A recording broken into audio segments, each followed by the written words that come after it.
तो love flops के अगर आप लोगों ने अब तक एपिसोड पहले के चेकआउट नहीं किए हैं तो गाइस पहले आप आई बटन पे क्लिक करके उन्हें भी देख ले। सो 5th एपिसोड के स्टार्ट में योशियो आसाही को बोलता है कि किसे पता था कि इलिया जो है वो एक लड़की होगी। आसाही बोलता है कि उसका नाम इरीना है, इलिया नहीं। इसके बाद यहाँ पे इनके टीचर मोंगफा आती है और वो यहाँ पर बोलती है कि क्लास में चलो, क्लास का समय तो हो चुका है। और यहीं पर वो आसाही को रोकती है। वो बोलती है कि तुम्हारा टाई लूज क्यों है। वो इसके टाई को टाइट करती है और वो बोलती है कि तुम्हें अपने लुक्स पे ध्यान देना चाहिए आसाही। इसके बाद योशियो आसाही को बोलता है कि तुम कितने ज्यादा लकी हो। आसाही बोलता है क्या बकचोदी कर रहा है तू, जिसपे योशियो बोलता है कि जिस तरीके से अभी मोंगफा सामा ने तुम्हारा टाई ठीक किया, अगर वो मेरा टाई ठीक करे तो मुझे बहुत अच्छा लगेगा। आसाही बोलता है क्या हुआ बे, तुम्हें मोंगफा सेंसेई पसंद है क्या। जिसपे योशियो बोलता है हाँ बिल्कुल, कितना अच्छा लगेगा अगर कोई ओल्डर वुमन तुम्हारे साथ हो तो। और ये भी बोलता है कि वैसे मैं अकेला नहीं हूँ, बहुत सारे लड़के मोंगफा सामा को पसंद करते हैं। अमेलिया इन्हें देखकर बोलती है तुम्हारी सोच कितनी छोटी है। कारिन बोलती है कि ज्यादा एज वाली मोंगफा के बारे में क्यों सोचना जब तुम्हारे पास मेरे जैसी जवान मॉडल है। अमेलिया यहाँ पे बोलती है कि वैसे मोंगफा सामा सिर्फ लड़कों में नहीं लड़कियों में भी फेमस है। योशियो बोलता है उन्हें देखकर ही लगता है कि ये कितनी केपेबल वुमेन है। के बाद रात को मोंगफा को ड्रिंक करते हुए दिखाया गया है और अमेलिया बोलती है आप फिर से ड्रिंक कर रहे हो। और फिर ये बोलती है कि क्या ये टेस्टी है, अगर टेस्टी है तो मुझे भी दीजिए ना प्लीज। और यहाँ पर आके बोलती है अमेलिया को कि ये तुम्हारे लिए नहीं है और मोंगफा को बोलती है कि आप थोड़ा लिमिट में पीजिए प्लीज। और वो यहीं लाकर मोंगफा को स्नैक्स भी देती है। मोंगफा बोलती है कि जिस तरीके से तुमने ये मुझे बोला और ये स्नैक्स दिए ना, मैं तुम्हारी दीवानी हो गई। और वो उसे हक कर लेती है। उसके बाद इरीना बोलती है सेंसेई आपके वो झलक रहे हैं। और मोंगफा यहाँ इन्हें देखकर बोलती है हाँ ये तो सच में झलक रहे हैं। वो आसाही को बोलती है प्लीज इसे फिक्स कर दो ना। यहाँ पे तो जो आसाही ड्रिंक पी रहा था उसे सरक जाता है। वो बोलता है आप ये खुद कर लो ना।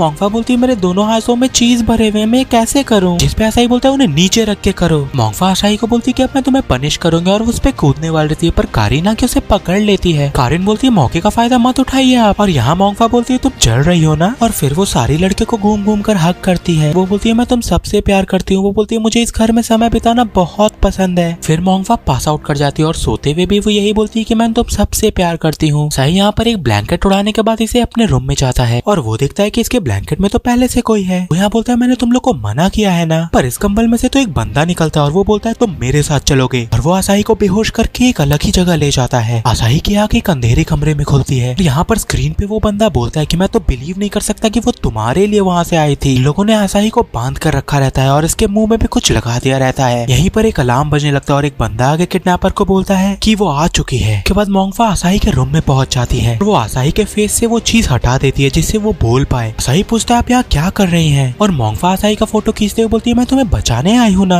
आसाही बोलता है आप मेरा फोटो क्यों खींच रहे हो? मोंगफा बोलती है तुम इतने क्यूट लग रहे हो, ऐसे मैं क्या करूँ। आसाही यहाँ डिप्रेस सा बैठा रहता है तो मोंगफा उसे बोलती है कि तुम लड़के हो, तुम हमेशा डिप्रेस नहीं रह सकते। मोंगफा यहाँ पर आसाही को एक वाइब्रेटर और एक लोशन देती है और आसाही बोलता है ये क्या है सेंसेई? मोंगफा बोलती है तुम्हें हर समय प्रिपेयर रहना चाहिए। और फिर वो आसाही को कुछ कपड़े भी पहनाती है और यहाँ से फिर ये निकलते हैं। ये लोग जब बाहर जाते तो एक बंदा बेहोश पड़ा रहता है और आसाही पूछता है कि ये बेहोश क्यों है। मोंगफा बोलती है मैं जब आई थी तभी से ये ऐसा था, शायद ये सो गया होगा। जब ये आगे बढ़ते तो इन्हें एक बंदा मिलता है और मोंगफा एक्टिंग करती है कि वो डर गई है, पर वो झुककर इसे एक मुक्का मारती है और फिर आसाही वाइब्रेटर से मारकर उसे गिरा देता है। मोंगफा आसाही को बोलती है तुमने तो मुझे बचा लिया। आसाही बोलता है मैंने कहाँ कुछ किया। यहाँ फिर एक बंदा आता है और फिर से उसे ये लोग ऐसे ही मारते हैं। इसके बाद ये लोग लिफ्ट में जाने की कोशिश करते हैं पर जो लिफ्ट रहता है वो काम नहीं करता। आसाही बोलता है हम क्या करें अब। और मोंगफा बोलती है कि जो बिल्डिंग में पावर सप्लाई का प्रॉब्लम है उसी के कारण ये काम नहीं कर रहा होगा। वो बोलती है कि हमें कंट्रोल रूम में जाना पड़ेगा। वो पता नहीं कैसे पता लगाती है अपने आंखों की ताकत से कि जो कंट्रोल रूम रहता है वो 10th फ्लोर पे रहता है, जो कि इनके जस्ट नीचे रहता है। आसाही बोलता है आपको ये कैसे पता चला? तो मोंगफा बोलती है अभी के लिए वो बात छोड़ो और चलो मेरे संग नीचे। ये लोग जब सीढ़ियों का सहारा लेने जाते हैं तो सीढ़ी का गेट भी लॉक रहता है। आसाही बोलता है अब हम क्या करें? और मोंगफा बोलती है मेरे पास एक ऑप्शन है। वो लोग यहाँ पर बिल्डिंग से लटकने लग जाते हैं एक रोप की मदद से। कंट्रोल रूम के विंडो पर पैर मारने लग जाते हैं। आसाही से अकेले ये नहीं होता तो फिर ये लोग दोनों मिल के पैर मारते हैं उस पे और अल्टीमेटली उसके शीशे को तोड़कर अंदर घुस जाते हैं। मोंगफा यहाँ कैसे तो भी लाइट्स को ठीक कर देती है। जैसे ही वो इन्हें ठीक करती है वो बंदा जो किडनैपर होता है यहाँ पर आ जाता है। यहाँ पर जमीन में एक डोर सा खुलता है और उसी में से वो बंदा आता है। वो मोंगफा को बोलता है मैं तुम्हारा इंतजार कर रहा था ब्लडी टाइगर। मोंगफा बोलती है हो कौन भाई तुम? जिसपे वो बंदा बोलता है तुम ये मत बोलना कि तुम मुझे भूल गई। और फिर वो बंदा बोलता है कि लग रहा है तुम नहीं चाहती कि ये लड़का जाने की तुम ब्लडी टाइगर थी। वो बोलता है तुम्हारे जैसी कातिलाना औरत आज के टाइम पे बस हंसने की पात्र बन के रह गई है। वो बंदा आसाही पे हमला करने की कोशिश करता है, पर मोंगफा जो होती है वो एक डिफेंसिव शील्ड बनाकर इसे डिफेंड कर लेती है और इस बंदे को उड़ा देती है। और वो बंदा बताता है कि एक समय था जब एक एजेंट थी कि अंडरवर्ल्ड के लोगों की मार कर रखती थी। वो इतनी खतरनाक थी कि वो खून की नदियां बहाती थी और उसका कोड नेम था ब्लडी टाइगर। तुम ही हो वो पाई मोंगफा। वो बोलता है तुमने कुछ सालों पहले मेरे पूरी टीम को मार दिया था और किस्मत से मैं वापस उठ खड़ा हुआ इस पे रिवेंज लेने के लिए। बोलता है तुम एक ऐसी औरत हो जिसके हाथ खून से सने हैं। फिर वो हमला करने आगे बढ़ता है और वो बोलता है दिखाओ इस लड़के को कि तुम असली में कौन हो। अभी इस पे हमला करता है तो मोंगफा इसे किक जरूर मारती है, पर ये बंदा इसे इजीली डिफेंड करके मोंगफा को हवा में उड़ा देता है। ये बंदा बोलता है क्या हो गया, ये तो वो स्किल नहीं है जिससे मेरा टीम वाइप आउट हुआ था। फिर से मोंगफा पे हमला करता है और इसके बाद वो बोलता है कि लग रहा है कि तुम अपना असली स्किल नहीं दिखाओगी। चलो ठीक है, इसके लिए मैं तुम्हें एक रीजन देता हूँ। मोंगफा बोलती है तुम क्या करने जा रहे हो, और वो बोलता है मैं आसाही को मारूंगा। और वो आसाही पे हमला करने आगे बढ़ता है, पर मोंगफा पीछ बचाव करती है। मोंगफा के हाथ में कुछ थ्रेड सा चीज भी रहता है। वैसे तो वो फिर से यहाँ पर इससे हारने सी लगती है। मोंगफा को ये उल्टा पकड़कर बोलता है अभी तो तुम बस एक पुसी कैट जैसी हो। वो बोलता है मुझे अपना रिवेंज असली ब्लडी टाइगर से लेना है, क्या हुआ तुम्हारे ताकत को। मोंगफा आसाही को बोलती है उस स्विच को दबाओ, जल्दी से उस स्विच को दबाओ। सही भग के जाकर उस स्विच को दबाता है और ये बंदा बोलता है कि ऐसे छोटे ट्रिक मेरे पे काम नहीं करेंगे। अब यहीं पर वो देखता है कि वो तो किसी धागे से बंधा हुआ है। मोंगफा ऐसे एक किक देती है और आसाही को बोलती है जल्दी आसाही इधर आओ। मोंगफा बोलती है कि जो स्ट्रिंग है ये बहुत स्पेशल एलॉय से बना है, तुम इसे नहीं तोड़ पाओगे। फिर आसाही और मोंगफा यहाँ से निकलते हैं और वो बंदा बोलता है कि मैं तुम्हें श्राप देता हूँ मोंगफा। जैसे ही मोंगफा और आसाही लिफ्ट के पास पहुंचते हैं हमें उस बंदे की चीखने की आवाज आती है। मोंगफा देखती है कि यहाँ पर आसाही के हाथ से खून निकल रहा था और वो बोलती है तुम्हारा खून निकल रहा है। आसाही बोलते है तो कुछ भी नहीं है। और मोंगफा यहाँ पर से अपने ड्रेस से एक कपड़े का पीस फाड़ती है और आसाही के वूंड पे बांध देती है। बोलती है कि मुझे माफ कर दो, ये सब मेरी गलती है। और फिर वो बोलती है कि जैसा कि उस इंसान ने बोला था शायद मैं जिंदगी भर वही करने के लिए बनी हूँ। वो बोलती है शुरू में जब मैं मिशंस करती थी तो मुझे लगता था वो सही है, पर धीरे धीरे मुझे रियलाइज हुआ कि मैं कर क्या रही हूँ। मैं एक ऐसा लाइफ जी रही थी जिसमें मैं सिर्फ डिस्ट्रक्शन कर रही थी, कोई कंस्ट्रक्शन नहीं। इसीलिए मैंने अपना ऑर्गेनाइजेशन छोड़ दिया और अभी जो मैं जॉब कर रही हूँ वो करने लगी। मैंने टीचिंग स्टार्ट किया, इससे मैं फ्यूचर बिल्ड कर पाऊँ। सच में मुझे बहुत मजा आया इसमें। जो समय मैं स्कूल में बिताती हूँ, जो तुम लोग के साथ बिताती हूँ, मुझे उससे प्यार है। लोगों के संग घर में बिताए हुए लम्हे मेरे पहले प्यार के लम्हे थे। लोगों के कारण मुझे लाइफ का मतलब समझ में आया। फिर वो बोलती है पर ये सब आज खत्म हो जाएगा। अपने ड्रेस को बदल लेती है और बोलती है तुम चिंता मत करो, चाहे कुछ भी हो जाए मैं तुम्हें सेफ रखूंगी। के बाद मोंगफा नीचे के फ्लोर पे पहुंचती है और इसके कुछ बंदों से फाइट दिखाई गई है। यहाँ पर तो गन्स की फाइट चल रही रहती है, पर मोंगफा इन्हें हरा देती है। मोंगफा यहाँ अकेले ही आई रहती है तो अब आसाही भी यहाँ पे आता है और वो पूछता है कि सेंसेई सब ठीक तो है ना। मोंगफा बोलती है अभी आगे और भी लोग होंगे। और वो आसाही को बोलती है कि यहाँ पर पीछे एक स्टेयरकेस है, तुम वहाँ से निकल जाओ जल्दी। आसाही बोलता है मैं आपको छोड़ के नहीं जा सकता। और मोंगफा बोलती है अगर तुम मेरे संग आओगे तो बस मेरे रास्ते में आओगे। आसाही बोलता है पर मैं आपकी मदद कर पाऊंगा। और मोंगफा आसाही की ओर बंदूक की गोलियां चलाती है और वो बोलती है तुम चल जाओ अभी। सही यहाँ से जाते हुए भी सिर्फ मोंगफा के बारे में सोच रहा रहता है और मोंगफा आगे बढ़ती है और बंदों से लड़ने लग जाती है। आसाही को गन शॉट का आवाज आता है और वो पीछे मुड़ता है और अल्टीमेटली मोंगफा इस बिल्डिंग से निकलती है। वो बिल्कुल रोने सी लग जाती है। यहाँ पर वो किडनैपर फिर से सामने आ जाता है। उसका बॉडी बिल्कुल रोबोटिक सा रहता है और वो बोलता है तुम्हें क्या लगा मैं मर जाऊंगा? पिछली बार तुमसे हारने के कारण मेरा बॉडी बहुत इवॉल्व हुआ है, क्योंकि पिछली बार मैं मौत से लड़के वापस आया था। मोंगफा इस बंदे पे गोलियां चलाती है पर इस बंदे को इससे कुछ भी नहीं होता। फिर वो अपने हाथ को एक्सटेंड करके मोंगफा को दीवार पे लगा देता है। वो बोलता है मजाक खत्म हुआ और अब मैं तुम्हें सच में मार दूंगा। वो मोंगफा को मारने ही वाला रहता है, पर यहाँ पर हवा में उड़ते हुए एक फायर एक्सटिंग्विशर आता है और इस बंदे के हाथ पे लगता है और यहाँ पे आसाही आ गया रहता है। आसाही के हाथ में एक इलेक्ट्रिक रॉड भी रहता है और वो यहाँ पर भगते हुए आता है इस बंदे पे हमला करने। वो बोलता है मोंगफा सेंसेई से दूर हटो, पर ये किडनैपर आसाही के रॉड को पकड़कर एक बार में उसे हवा में उड़ा देता है। आसाही बोलता है मेरे टीचर पे नहीं, मेरे फैमिली मेंबर पे मैं तुम्हें एक हाथ नहीं लगाने दूंगा। यहाँ पर मोंगफा को एक विजन सा आता है जिसमें उसे एक छोटा बच्चा स्कूल बैग पहने हुए दिखता है। किडनैपर आसाही की ओर बढ़ता है और बोलता है लग रहा है तुम्हें मरना है। वो आसाही को पकड़ता है पर उसका कपड़ा आसाही के शरीर से निकल जाता है। आसाही ने कुछ लोशन से लगाया रहता है। आसाही इस बंदे पर लोशन से भरा एक गुब्बारा फेंकता है और अब वो इस बंदे पर इलेक्ट्रिकल शॉक देता है जिससे इसे बहुत बड़ा झटका लगता है, क्योंकि अब इसे इलेक्ट्रिसिटी इजिली फ्लो कर पाती है। ये बंदा बोलता है ऐसे नहीं हारूंगा मैं। आसाही बोलता है सेंसेई जल्दी आके इसे मारिए। मोंगफा आकर इसे एक पंच कस के मारती है और फाइनली ये बंदा हार जाता है। इसके बाद मोंगफा आसाही से पूछने लगती है तुम ठीक तो हो ना? आसाही बोलता है मैं बिल्कुल ठीक हूँ, पर ये जो लोशन है बहुत अजीब लग रहा है मुझे। मोंगफा बोलती है तुम वापस क्यों आए आसाही? और आसाही बोलता है मुझे लगा कि मैं आपके बिना घर नहीं जा सकता था। यहाँ पे मोंगफा बोलती है पर मैंने तो पास्ट में। और आसाही बोलता है मुझे कोई फर्क नहीं पड़ता आपने पास्ट में क्या किया था। वो बोलता है कि आप हमारे सेंसेई हैं और हमारी प्यारी फैमिली मेंबर भी। आसाही को यहाँ पर आके सेंसेई हक करती है और उसके चेहरे उसके बबल्स पे अटक जाते हैं। आसाही बोलता है मैं सांस नहीं ले पा रहा, मैं मर जाऊंगा सेंसेई। के बाद फाइनली सुबह हो जाती है और आसाही बोलता है चलिए अब हम घर चलते हैं सेंसेई, सब हमारा इंतजार कर रहे होंगे। के बाद ये दिखाएगा कि कारिन कहीं से छुपते छुपाते घर में घुस रही रहती है। कारिन यहाँ पर सीन देख के पागल सी हो जाती है। वो सोचती है ये क्या है। बाकी सारी लड़कियां भी यहाँ पे आ जाती है। वो लोग भी देख के बिल्कुल बौड़ा सी जाती हैं कि ये क्या चल रहा है। कहा गया है कि मोंगफा और आसाही साथ ही सोए रहते हैं। आसाही पे याद है वो स्टिकी लोशन सा लगा रहता है, तो इन्हें लगता है कि क्या ये लोग वो कर रहे थे क्या। कारीन बोलती है कि तुम लोग अभी एक दूसरे से दूर हटो। मोंगफा नींद में बोलती है 5 मिनट और। कारीन पूछती है ये स्लिपरी फ्लूइड क्या है। तो गाइस कमेंट सेक्शन में जरूर बताएं कि आपको क्या लगता है नेक्स्ट एपिसोड में क्या होगा। तो गाइस ये एपिसोड तो यहीं पे खत्म होता है। नेक्स्ट एपिसोड तक के लिए सायोनारा।